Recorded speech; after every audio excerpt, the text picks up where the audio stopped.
আমরা সকলেই আমাদের বডিকে মাস্কুলার বানাতে চাই, যেটা আমাদের দেখতে একদম অ্যাট্রাকটিভ লাগে।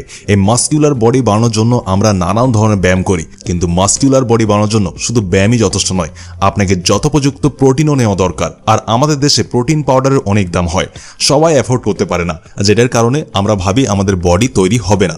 আর এই কারণে আজকের এই ভিডিও আমি বানাচ্ছি।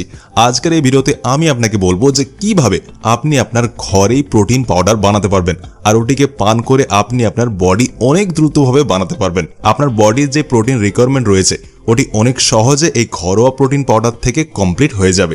তো আর একদম সময়কে না নষ্ট করে একদম সোজা টপিকে আসি, যে ঘরেই আমরা আমাদের প্রোটিন পাউডার কিভাবে বানাবো। দেখুন, এর জন্য কিছু জিনিসের দরকার পড়বে, কিছু মেটেরিয়ালসের দরকার পড়বে।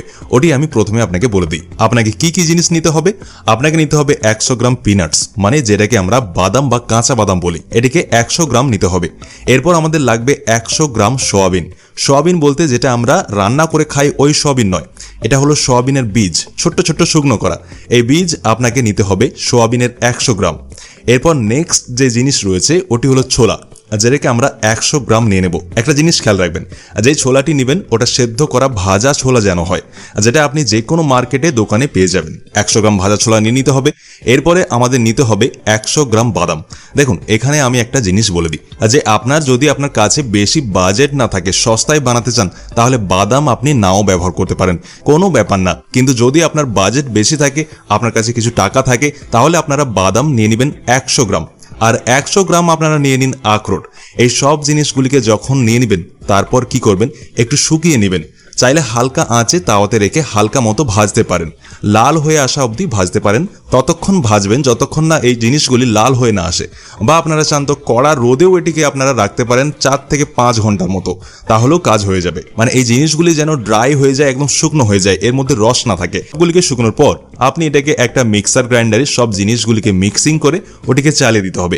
এর ফলে কি হবে, আপনি যে জিনিসগুলি নিয়েছিলেন এই সব জিনিসগুলি পাউডারের ফর্মে তৈরি হয়ে যাবে। এবার দেখুন, যখন এটি পাউডারের ফর্মে তৈরি হয়ে যাবে, এই পাউডারকে আপনি কিভাবে খাবেন, সব থেকে ইম্পর্টেন্ট জিনিস এটা হয় যে আপনি এটাকে কখন কখন খাবেন। চলুন এটা জেনে নিই। যখন আপনি এক্সারসাইজ করবেন ওর পরে খাবেন। যেমন আপনি ধরে নিন আপনি এক্সারসাইজ করলেন 30 মিনিট বা 1 ঘন্টা, আপনি এক্সারসাইজ করে নিন। এক্সারসাইজ করার জাস্ট 5 থেকে 10 মিনিট পর আপনাকে এই পাউডার নিতে হবে। কিভাবে নেবেন? দুধের সাথে নিতে হবে।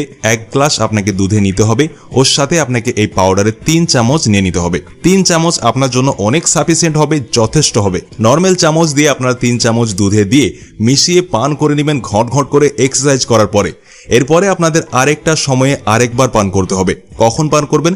যখন আপনি সকালে ঘুম থেকে উঠবেন। দেখুন, যখন আপনি সকালে ঘুম থেকে উঠবেন তো ফ্রেশ হওয়ার পরে আপনাকে এটাকে দুধের সাথে ওই 3 চামচ মিশিয়ে আপনাকে পান করতে হবে। আর আপনার যে নর্মাল ডায়েট বা নর্মালি আপনি যেটা ঘরে খান ওটি খেতে হবে। আর আপনি এই যে প্রোটিন আমি আপনাকে বললাম, এটা ঘরে বানিয়ে যদি আপনি এটাকে পান করেন তো আপনাকে বেশি নয়, কেবলমাত্র 1 মাসের মধ্যেই আপনার বডিতে পরিবর্তন বুঝতে পারবেন।